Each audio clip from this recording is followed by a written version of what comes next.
நெல்லை CN கிராமத்தில் ராம சீதை கல்யாண மகோத்சவம் நடைபெற்றது. சிஎன் கிராமத்தில் 55ஆம் ஆண்டு ஸ்ரீ ராம நவமி மகோத்சவம் கடந்த 6ஆம் தேதி துவங்கியது.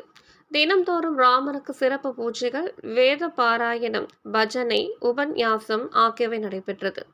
சீதா கல்யாணத்தை முன்னிட்டு நேற்று முன்தினம் உஞ்சவிருத்தி பஜனை, தோடையமங்கலம் குரு கீர்த்தனை, அஷ்டபதி பஜனை, பஞ்சபதி திவ்ய நாம சங்கீர்த்தனம், டோலோத்சவம் நடந்தது. திருவனந்தபுரம் விட்டல்ஜி பார்ட்டி குழுவினரின் சீதா கல்யாண மகோத்சவம் நேற்று காலை துவங்கியது. பஜனையை தொடர்ந்து முத்து குத்துதல், தாரை வார்த்து கொடுத்தல், மாங்கல்ய தாரணம், மாலை மாற்றுதல் நிகழ்ச்சி நடந்தது. மாலையில் ஆஞ்சநேய உற்சவம் நடந்தது. இதில் திரளான பக்தர்கள் கலந்து கொண்டனர். பக்தர்களுக்கு மங்களாட்சதை பிரசாதம், அன்னதானம் வழங்கப்பட்டது. ஏற்பாடுகளை ஸ்ரீ ராம நவமி கமிட்டியினர் மற்றும் சிஎன் கிராம மக்கள் செய்திருந்தனர்.